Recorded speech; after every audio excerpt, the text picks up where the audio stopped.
दोस्तों नमस्कार। आप देख रहे हैं अपना YouTube channel be your money manager. दोस्तों महाराष्ट्र के पुणे जिला के चिंचवड़ स्थित श्री आनंद कोऑपरेटिव बैंक के साथ देश के केंद्रीय बैंक भारतीय रिजर्व बैंक यानी आरबीआई ने खेला कर दिया है। तो आरबीआई ने बैंक के साथ क्या खेला किया है और बैंक के ग्राहकों पर इसका क्या असर होगा, हम इस एपिसोड में आगे बताएंगे। लेकिन सबसे पहले मैं आप सबसे गुजारिश करता हूं कि अगर अभी तक आपने इस YouTube चैनल को सब्सक्राइब नहीं किया है तो जल्दी से कर ले। साथ ही साथ अपने दोस्तों, अपने रिश्तेदारों, अपने जान पहचान वालों को भी इस YouTube चैनल को सब्सक्राइब करने के लिए कहें, शेयर करने के लिए कहें, लाइक करने के लिए कहें और पैसों से जुड़े हुए सवाल पूछने के लिए कहें, क्योंकि पैसों से जुड़े हुए हर सवाल के जवाब यहाँ दिए जाते हैं। तो चलिए आगे बढ़ते हैं।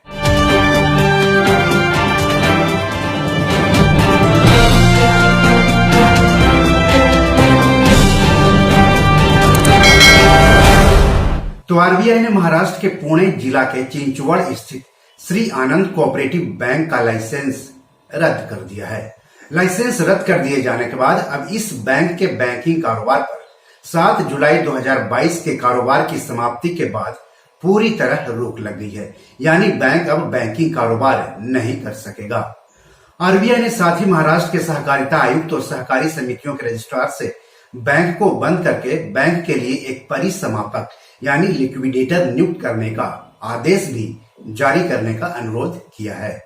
आरबीआई ने महाराष्ट्र के पुणे जिला के चिंचवड़ स्थित श्री आनंद कोऑपरेटिव बैंक का लाइसेंस रद्द करने की वजह भी बताई है। तो आप भी वजह जान लीजिए। इन 5 कारणों से बैंक का लाइसेंस रद्द किया गया है। पहला कारण है बैंक के पास पर्याप्त पूंजी और आय की संभावना नहीं है। इस प्रकार यह बैंक कार्य विनियमन अधिनियम 1949 की धारा 56 के साथ पठित धारा 11(1) और धारा 22(3)D के प्रावधानों का पालन नहीं करता है।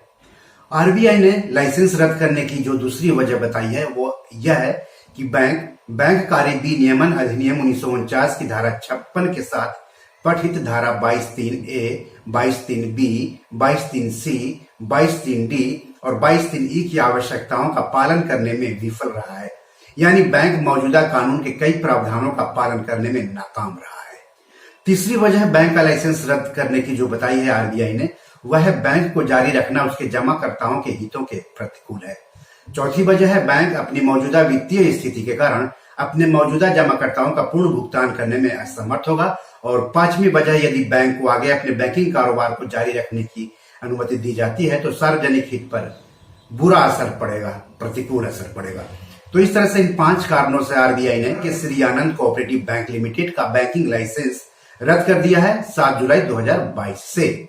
रिजर्व बैंक ने आगे कहा है कि बैंक का लाइसेंस रद्द कर देने से महाराष्ट्र के पुणे जिला का चिंचवड़ स्थित श्री आनंद कोऑपरेटिव बैंक को तुरंत प्रभाव से बैंक कार्य विनियमन अधिनियम 1949 की धारा 56 के साथ पठित धारा 5B में परिभाषित बैंकिंग कारोबार, जिसमें कि जमा राशि को स्वीकार करना और जमा राशि की चुकौती शामिल है, करने से प्रतिबंधित कर दिया है।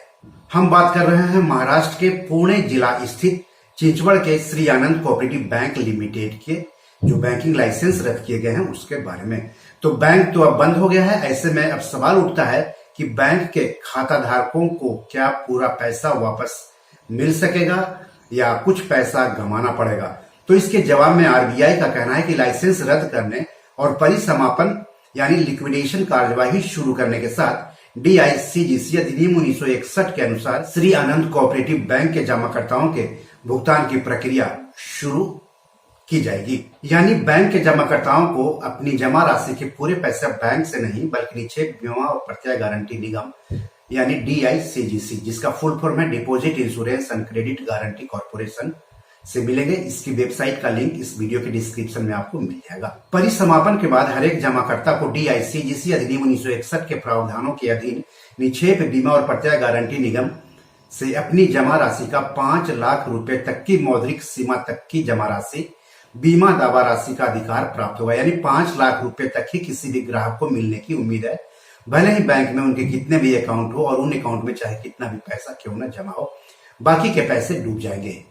कहने का मतलब है कि अगर बैंक में किसी का 10 लाख रुपए जमा है तो उसे केवल 5 लाख ही मिलेंगे, बाकी के 5 लाख रुपए भूलना होगा। अगर किसी व्यक्ति का 6 लाख जमा है तो उसे 1 लाख भूलना होगा और 7 लाख जमा है तो उसे 2 लाख रुपए भूलना होगा, 5 लाख तक ही मिलेगा। आरबीआई ने आगे कहा है कि डीआईसीजीसी ने बैंक के जमाकर्ताओं से प्राप्त सहमति के आधार पर डीआईसीजीसी अधिनियम 1961 की धारा 18(a) के प्रावधानों के तहत 18 मई 2022 तक कुल बीमाकृत जमा के 9 करोड़ 42 लाख रुपए का भुगतान किया जा चुका है। आरबीआई ने आगे कहा है कि बैंक द्वारा दिए गए डाटा के अनुसार 99% से अधिक जमाकर्ता डीआईसीजीसी से अपनी पूरी जमा राशि प्राप्त करने के हकदार हैं। सवाल यहीं पर उठता है दोस्तों कि बैंक के जो बाकी 1% से कम जमा करता है उनको पूरा पैसा वापस क्यों नहीं मिलना चाहिए? क्या उन्होंने बैंक में पैसा रखकर कोई गुनाह किया था या फिर किसी भी बैंक में पैसा रखना ही गुनाह हो गया है? क्योंकि सजा तो गुनहगारों को दी जाती है, जुर्माना गलत काम करने पर लगाया जाता है, लेकिन बैंक के जिन 1% से कम जमाकर्ताओं को उनका पूरा पैसा वापस नहीं दिया जा रहा है वो तो बेकसूर हैं, बेगुनाह हैं।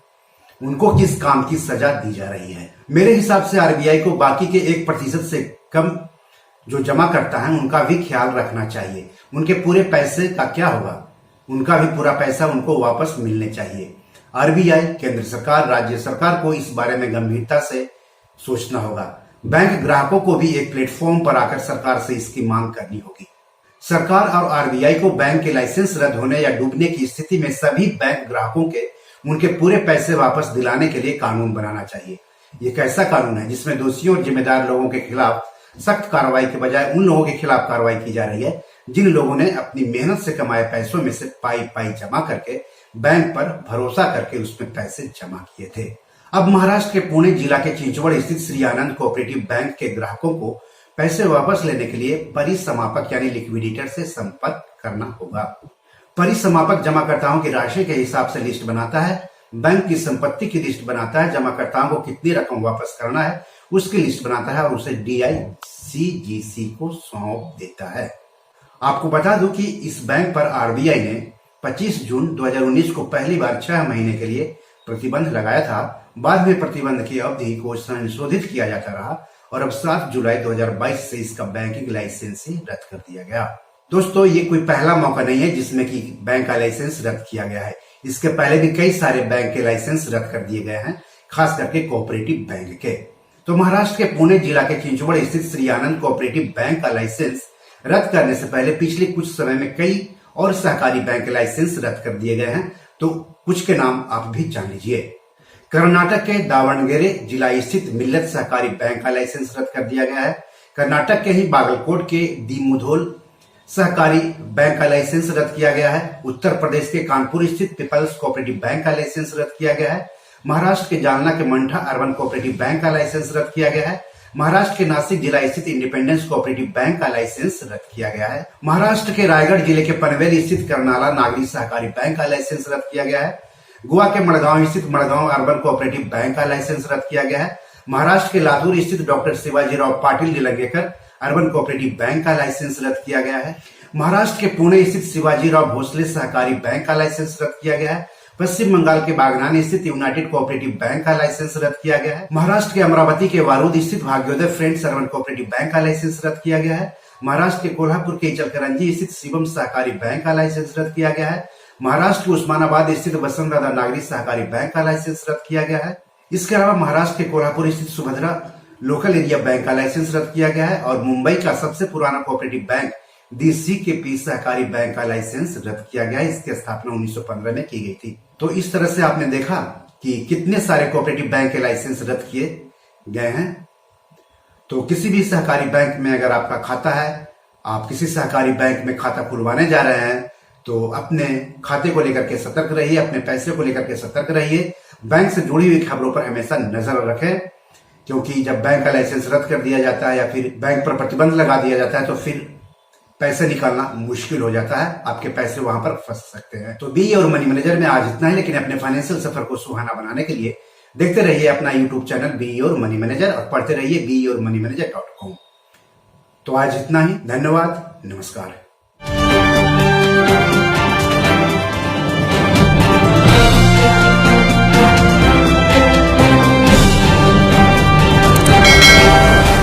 दोस्तों, ये मेरी 7 किताब है जो कि amazon.com पर पब्लिश है। आप इसे डाउनलोड करके पढ़ सकते हैं।